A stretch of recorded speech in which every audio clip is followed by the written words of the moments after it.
નમસ્કાર વિદ્યાર્થી મિત્રો, કેમ છો? બધા મજામાં ને? આપની પોતાની યુટ્યુબ ચેનલ ઓશન જ્ઞાન લાઈવમાં હું ધાર્મિક ઘિનૈયા આપનું હાર્દિક સ્વાગત કરું છું.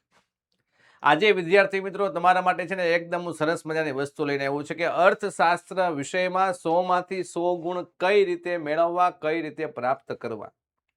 કયા વિષયમાં? અર્થશાસ્ત્ર વિષયની અંદર મારા વાલા વિદ્યાર્થી મિત્રોએ બધા વિદ્યાર્થી મિત્રોએ કઈ રીતે 100 માંથી 100 ગુણ પ્રાપ્ત કરવા. કયા વિષયમાં? અર્થશાસ્ત્ર વિષયની અંદર 100 માંથી 100 ગુણ. જો એકદમ છે ને આપણે સરળ રીતે કેવી રીતે તૈયારી કરવી ને એ માત્ર હું તમને આજે છે ને 3 સ્ટેપ્સમાં સમજાવવાનું છે. એક વાંચવું, એક સમજવું અને એક લખવું. આ 3 જ સ્ટેપ. વાંચવું, લખવું, સમજવું. પણ કઈ રીતે વાંચવું, કઈ રીતે સમજવું, કઈ રીતે લખવું ને આ 3 સ્ટેપ હું તમને સમજાવવાનો છું. કઈ રીતે વાંચવું વિદ્યાર્થી મિત્રો, કઈ રીતે સમજવું, કઈ રીતે લખવું, આ 3 સ્ટેપ એકદમ તમને ઈઝી રીતે સરળતાથી હું તમને સમજાવીશ. એટલે તમને ખ્યાલ આવશે કે આપણે અર્થશાસ્ત્ર વિષયમાં કઈ રીતે 100 માંથી 100 ગુણ મેળવવા, કઈ રીતે 100 માંથી 100 ગુણ પ્રાપ્ત કરવા. આ યાદ રાખજો વિદ્યાર્થી મિત્રો. ચાલો તો હવે આપણે ધીમે ધીમે શરૂઆત કરીએ. જો સૌથી પહેલા પહેલું સ્ટેજ કે કયા પાઠ પર આપણે વધારે ધ્યાન આપવાનું છે. તો યાદ રાખજો બાળકો, આપણે ઇકોનોમિક્સ ની અંદર છે ને 1 થી 64 પ્રશ્ન આવે છે.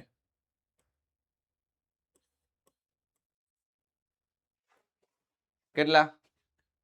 64. હવે એની અંદર આપણો જે છેલ્લો સવાલ છે, લાસ્ટ સવાલ,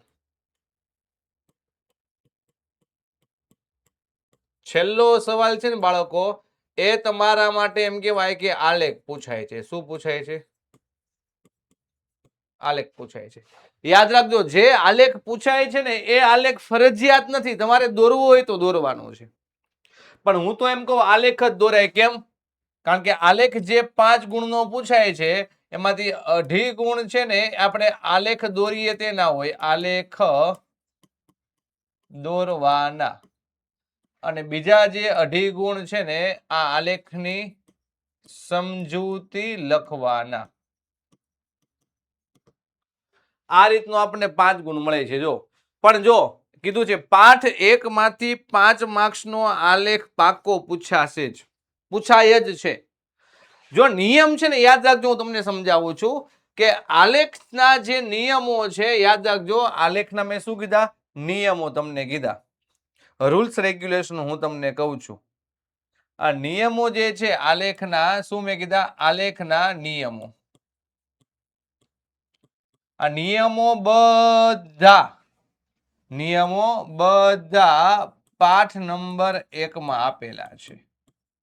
પાઠ નંબર 1 માં શું કરેલા છે? આપેલા છે. બધા જ નિયમો પાઠ નંબર 1 માં તમને આપેલા છે. માહિતી ભલે ગમે એ ચેપ્ટર માંથી આપણને પૂછે, એની સાથે કઈ લેવા દેવા નથી. માહિતી ભલે ગમે તે ચેપ્ટર માંથી પૂછે, એની સાથે આપણે કઈ લેવા દેવા નથી. નિયમો ચેપ્ટર નંબર 1 ના હોય છે. આ બાબતને મગજની અંદર બરોબર ગાંઠ બાંધીને રાખજો. આપણે છે ને ચેપ્ટર નંબર 1 માં આવે છે સ્તંભ આકૃતિ દોરતી વખતે ધ્યાનમાં રાખવાની બાબતો, વૃતાંશ આકૃતિ દોરતી વખતે ધ્યાનમાં રાખવાની બાબતો. તો સ્તંભ આકૃતિ દોરતી વખતે ધ્યાનમાં રાખવાની જે બાબત છે ને એ જ બાબત પાછી સમય આધારિતમાં ચાલે. પણ ખાલી સમય આધારિતમાં આપણે બિંદુ દ્વારા દર્શાવવાનું હોય, સ્તંભ આલેખની અંદર આપણે સ્તંભ દ્વારા દર્શાવવાનું, બાકી કોઈ એમાં તફાવત નથી. નિયમો બંને માટે સરખા જ છે. નિયમો બંને માટે કેવા છે? સરખા જ છે. આ બાબતને ખાસ મગજની અંદર છે ને ગાંઠ બાંધીને ફિટ કરી દેજો. હા, જો પછી એમ કહેવાય કે આપણે એક છે ને ચેપ્ટર નંબર 5 છે ગરીબી, પછી એક છે ને ચેપ્ટર નંબર 6 છે બેરોજગારી, પછી છે ને એક ચેપ્ટર નંબર 7 છે જેટલી કરશો મસ્તી એટલી વધશે દેશની વસ્તી. જેટલી કરશો મસ્તી એટલી વધશે દેશની વસ્તી.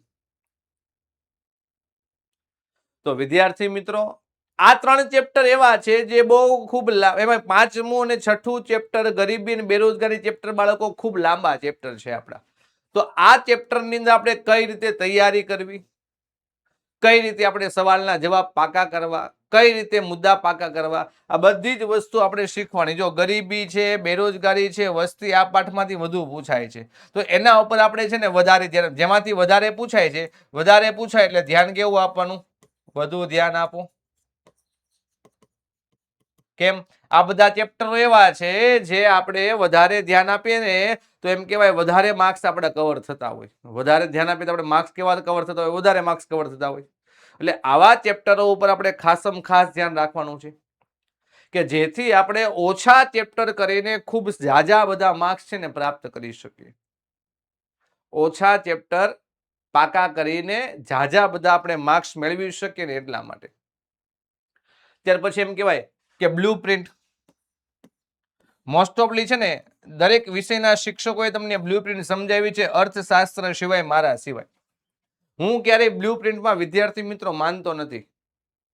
હું એક જ બાબતમાં માનું છું, હું જે સવાલ આપું ને એ સવાલ મારો વિદ્યાર્થી પાકા કરે એટલે એના માટે બ્લુ પ્રિન્ટ છે. યાદ રાખજો, તમારા ઇકોનોમિક્સના ધાર્મિક સર ક્યારેય બ્લુ પ્રિન્ટમાં માનતા નથી, પણ તમારા ધાર્મિક સર તમને જે સવાલ આપે છે ને એ સવાલ તમે પાકા કરી નાખશો ને એ જ મારા વિદ્યાર્થીઓ માટેની મારી બ્લુપ્રિન્ટ છે અર્થશાસ્ત્ર વિશેની. યાદ રાખજો. આ બાકી કોઈ બ્લુપ્રિન્ટ હું નથી આપતો. મારા જે સવાલ છે એ મારા વિદ્યાર્થી પાકા કરે એટલે એ જ મારા વિદ્યાર્થીઓની બ્લુપ્રિન્ટ, બીજું કાંઈ નહીં. અને એ જ વિદ્યાર્થી મારા સવાલ પાકા કરે છે ને એ જ વિદ્યાર્થી અર્થશાસ્ત્ર વિષયમાં ટોપર બને છે, એ જ વિદ્યાર્થી અર્થશાસ્ત્ર વિષયમાં 100 માંથી 100 ગુણ લાવે છે. બસ મને મારા ઉપર ભરોસો છે અને એ સવાલ મેં મારા વિદ્યાર્થીઓને જે આપેલા છે ને એ વિદ્યાર્થી પાકા કરશે એટલે મને મારા વિદ્યાર્થીઓ ઉપર ભરોસો છે કે 100 માંથી 100 ગુણ લાવશે. બાકી બ્લુપ્રિન્ટ તો આજ છે ને કાલ નથી હો ભાઈ. હા, પણ આપણે છે ને જોવાનું ભાઈ કયા પાઠમાંથી. હું છે ને વર્ષના અંતે તમને કહીશ ભાઈ કયા પાઠમાંથી 5 ગુણનો સવાલ હશે ને ક્યાંથી પૂછશે ને કેવો પૂછશે ને શું કામ પૂછશે ને આ બધું જ તમને હું કહી દેવાનું છું. આપણે આઈએમપી બેચની જ્યારે શરૂઆત થશે ને ત્યારે હું તમને બધું જ કહી દેવાનું છું. આપણી જ્યારે આઈએમપી બેચની શરૂઆત થશે ત્યારે હું બધું જ કહી દેવાનું છું. હા, આમ ખરેખર વિદ્યાર્થી છે ને હું તમને એક વાત કહું ને તો છે ને અત્યારની જે જનરેશન છે ને અત્યારના જે અમારે જો એક ખાસ તમને કહું ને કે અત્યારની જે જનરેશન છે ને એને ખૂબ સારા ટકા એવા છે, તેમ છતાં એ સાયન્સ ફિલ્ડ કરતા કોમર્સ ફિલ્ડને વધારે પસંદ કરે છે. શા માટે સાયન્સ ફિલ્ડ કરતા કોમર્સ ફિલ્ડને વધારે પસંદ કરે છે? એટલા માટે એને એક સારો ચાર્ટેડ એકાઉન્ટર બનવું છે, એક સારું બિઝનેસમેન બનવું છે, સારો એન્ટરપ્રેન્યોરશિપ એને બનવું છે. સારું એને એમ કહેવાય કે મની ની અંદર કઈ રીતે કંટ્રોલ કરવો એવી વસ્તુ એને બનવું છે, કઈ રીતે મની મેનેજમેન્ટ કરવું ને એવું એને બનવું છે. હજી કહું છું, હોશિયાર વિદ્યાર્થી, યાદ રાખજો બાળકો, હું તમને જે વાત કહું છું એ કે હાલના સમયમાં, હાલના આધુનિક યુગની અંદર, હાલની આ જે ઝેડ જનરેશન જે છે એ શા માટે સાયન્સ ફિલ્ડની જગ્યાએ કોમર્સ ફિલ્ડ પસંદ કરે છે? કારણ કે આજના બાળકને સારું બિઝનેસમેન બનવું છે, આજના બાળકને સારું એન્ટરપ્રેન્યોરશિપ બનવું છે, આજના બાળકને સારું મની મેનેજમેન્ટ વાળું વ્યક્તિ બનવું છે. એટલા માટે આજનું બાળક સાયન્સ કરતા કોમર્સ ફિલ્ડને વધારે પસંદ કરે છે. તો એ કોમર્સ ફિલ્ડને ધ્યાનમાં રાખીને આપણું ઓશિયન જ્ઞાન લાઈવ વિદ્યાર્થી મિત્રો જે છે ને માત્ર ને માત્ર 1999 રૂપિયામાં તમને છે ને ધોરણ 11 કોમર્સ ભણાવવાનું છે અને ધોરણ 11 કોમર્સ બાદ ધોરણ 12 કોમર્સ પણ તમને ભણાવવાનું છે. આ વર્ષની આપણી ફી છે માત્ર ને માત્ર 1999. તો આજે તમે જોડાઈ દીધો OGL ના માધ્યમની અંદર, OGL ના પ્લેટફોર્મની અંદર. હા, પછી શું કહે છે જો આગળ બીજી આપણે વાત કરીએ જો કે વાંચવાની સાચી રીત કેવી છે. સૌથી પહેલા તો હું તમને એક મોટા ભાઈ તરીકે તમને સલાહ આપું છું. તમને એક મોટા ભાઈ તરીકે તમને સલાહ આપું છું વિદ્યાર્થી મિત્રો, ચોપડી જ વાંચજો. આપણે કોઈ નવનીતનો મોહ રાખવાનો નથી, આપણે કોઈ ગાઈડનો મોહ રાખવાનો નથી. યાદ રાખજો, નવનીત કે ગાઈડ કરતા ચોપડીની ભાષા બહુ સહેલી છે, બહુ સરળ છે. ચોપડી જ વાંચવાની છે. યાદ રાખજો, ચોપડી જ વાંચવાની છે, નવનીતને ગાઈડનો ઉપયોગ કરવા નથી, કારણ કે નવનીત અને ગાઈડ કરતા આપણી ગુજરાત માધ્યમિક અને ઉચ્ચતર માધ્યમિક શિક્ષણ બોર્ડ દ્વારા જે બહાર પાડવામાં આવેલું જે પાઠ્યપુસ્તક છે ને એની ભાષા ખૂબ સહેલી છે. જ્યારે જ્યારે ચોપડી વાંચતા હોય ને બાળકો, ત્યારે ત્યારે તમારે પેન્સિલને છે ને તમારા હાથમાં રાખવાની છે, તમારા હસ્તમાં રાખવાની છે. કેમ? તમને જે શબ્દ અઘરા લાગે છે, તમને જે શબ્દ અટપટા લાગે છે, એ શબ્દો નીચે તમારે અંડરલાઈન કરવાની છે. બીજે દિવસે તમારા શાળાના શિક્ષકો અથવા ઓજીએલના પ્લેટફોર્મ ઉપર જો તમે અભ્યાસ કરતા હો ને તો તમારે એમ કહેવાય કે અમને અહીંયા પૂછી લેવાનું છે કે સર આ શબ્દનો અર્થ શું થાય છે, આ શબ્દ કહેવા શું માંગે છે, એ તમારે પૂછી લેવાનું છે. હા, ત્યાર પછી મુદ્દા પાડવાના છે. જે વાંચો તેને નાના નાના પોઈન્ટ્સમાં વેચી દેવાનું છે. જે વાંચો તેને નાના નાના પોઈન્ટ્સમાં વેચી દેવાનું. મુખ્ય મુખ્ય શબ્દ હોય ને એ મુખ્ય શબ્દ નીચે અંડરલાઈન કરવાનો, એટલે એ મુદ્દાની અંદર એક શબ્દ આવી જાય એટલે ઓટોમેટિક આખો મુદ્દો છે ને બની જતો હોય છે. અને ઘણી વખત આપણે જોતા હોઈએ છીએ કે ભાઈ આંકડાકીય માહિતી ઇકોનોમિક્સમાં બહુ વધારે આવે, તો એ આંકડાકીય માહિતી હોય ને આંકડાકીય માહિતીને ખાસમ ખાસ યાદ રાખવાની. આંકડાકીય માહિતીને ખાસ યાદ રાખશો. સચોટ માહિતી લખજો, પેન્સિલથી અંડરલાઈન કરજો. જે પેપર ચેકર છે ચેક કરશે, જોશે સાચી છે એટલે તમને પૂરા માર્ક્સ આપશે. પેપર ચેકર જે છે ને એ વ્યક્તિ. વ્યાખ્યા મોઢે કરો, દરરોજની 5 વ્યાખ્યા મોઢે લખવાની. જો હું તો એમ કહું કે ડેઈલી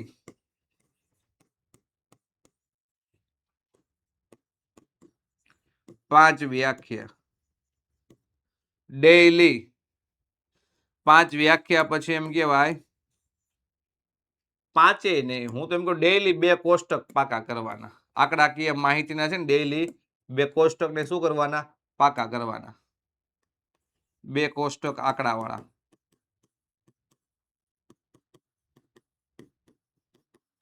અને ડેઈલી 2 સવાલના મુદ્દાવાળા સવાલ હોય ને એ 2 સવાલના શું તમારે મુદ્દા પાકા કરો.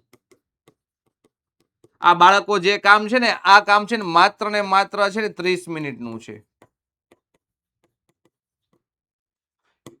માત્ર જો વર્ષની શરૂઆતથી તમે માત્ર 30 મિનિટ આ 3 વસ્તુ પાછળ આપશો ને, એટલે પાછળ છે ને પાછળના સમયની અંદર આ 30 મિનિટ છે ને તમારા 3 કલાકનું જે બોર્ડનું પેપર છે ને એના માટે ખૂબ ઉપયોગી સાબિત થવાની છે.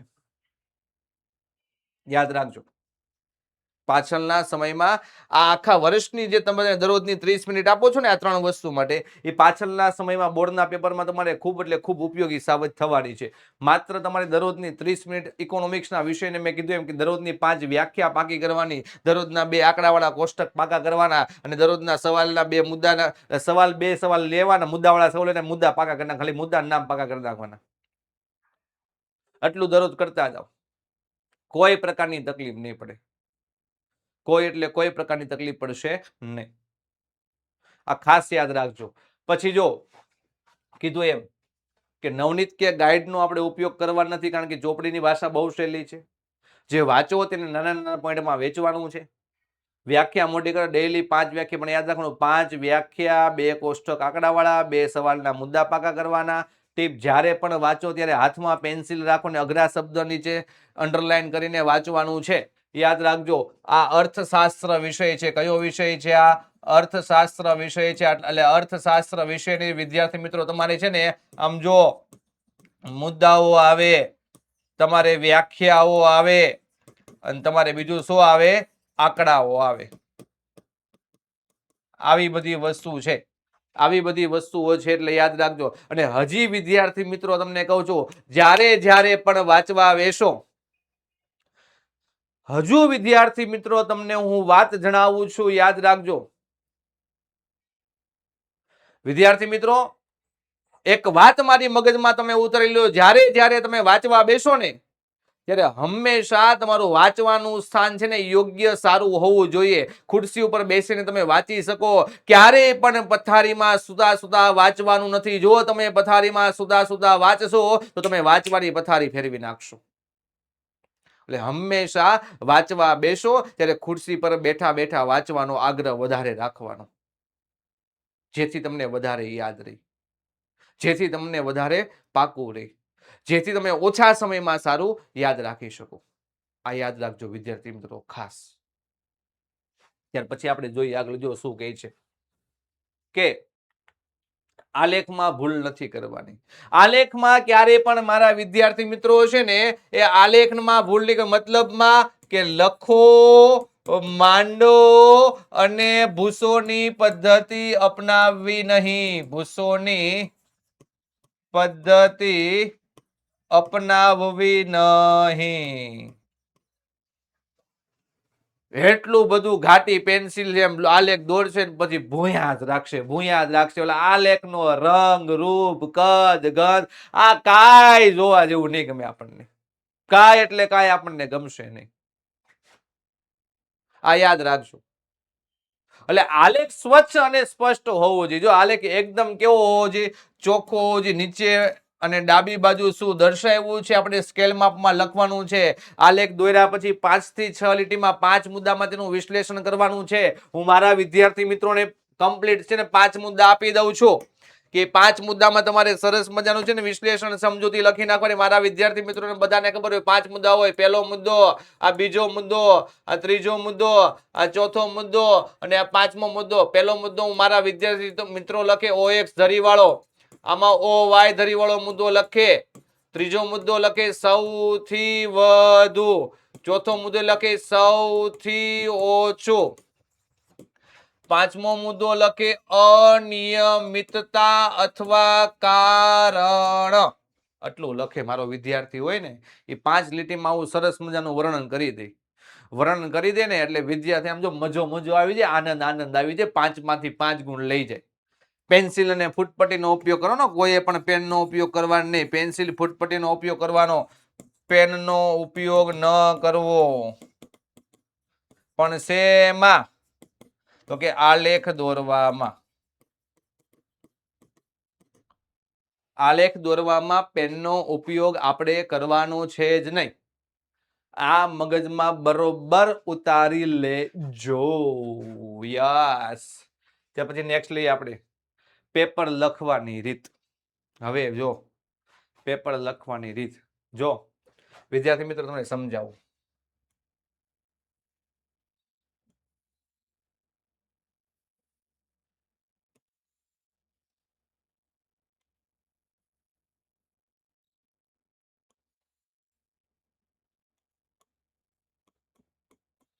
આવી તમારી પુરવણી હોય બોર્ડની અંદર.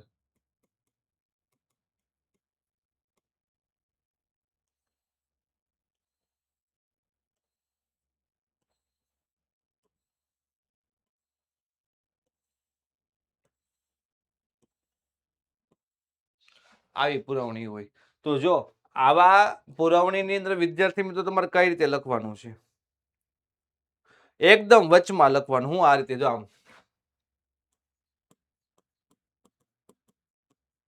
સેક્શન એ એનો લખવાનો આન્સર 1 વિકલ્પ હોય ને એમાં લખવાનું એ અસતત, પછી લખવાનું એક લીટી છોડીને આન્સર 2 એમાં આવે છે બી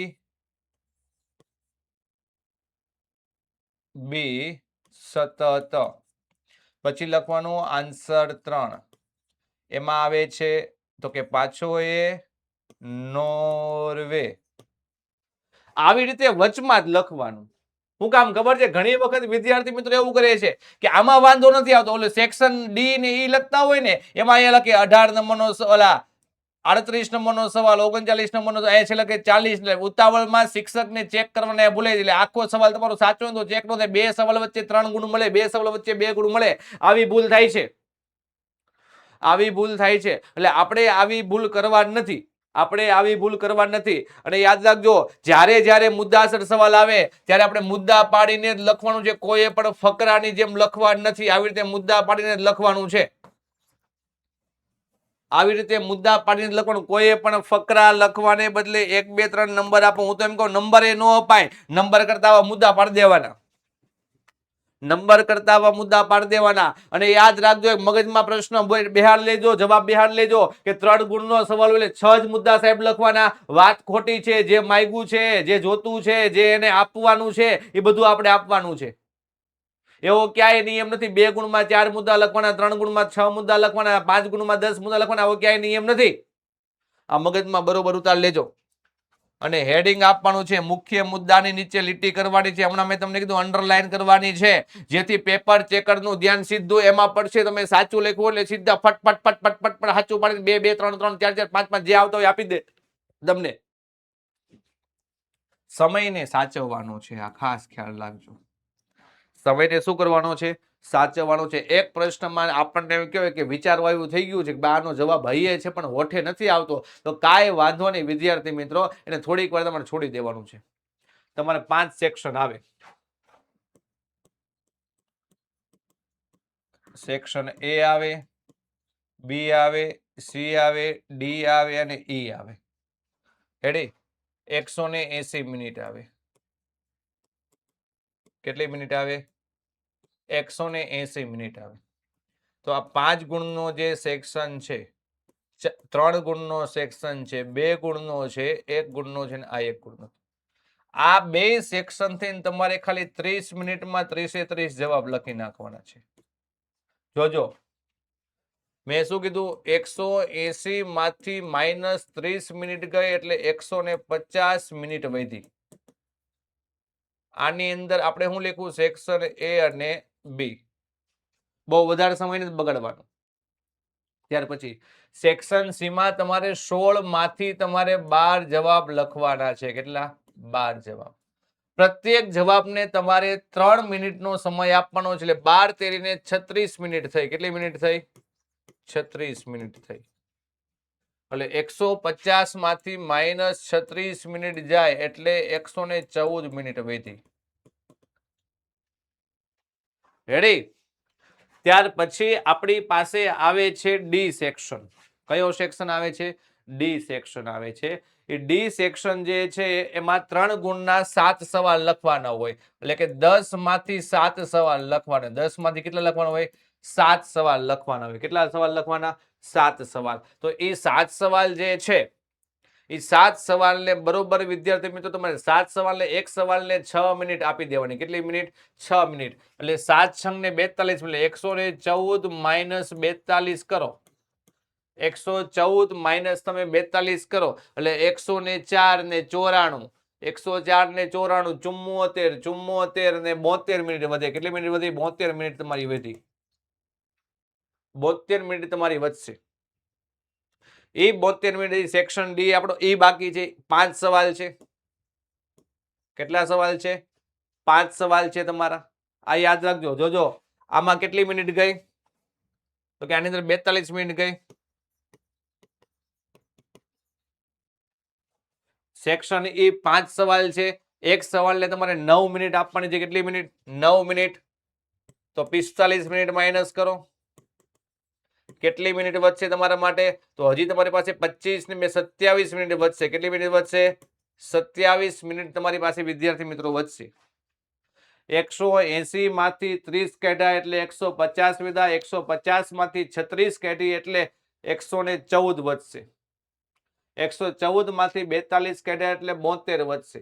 28 ને 27 આમાંથી 20 એટલે 27. હવે 27 મિનિટ વધી. એ 27 મિનિટમાંથી 15 મિનિટ તમારી એવી છે જે તમારે નામ, નંબર, સ્ટીકર આ બધી 12 મિનિટ વધી. 12 મિનિટમાંથી તમારે 5 મિનિટ છે ને પેપર આખું ચેક કરવાની છે.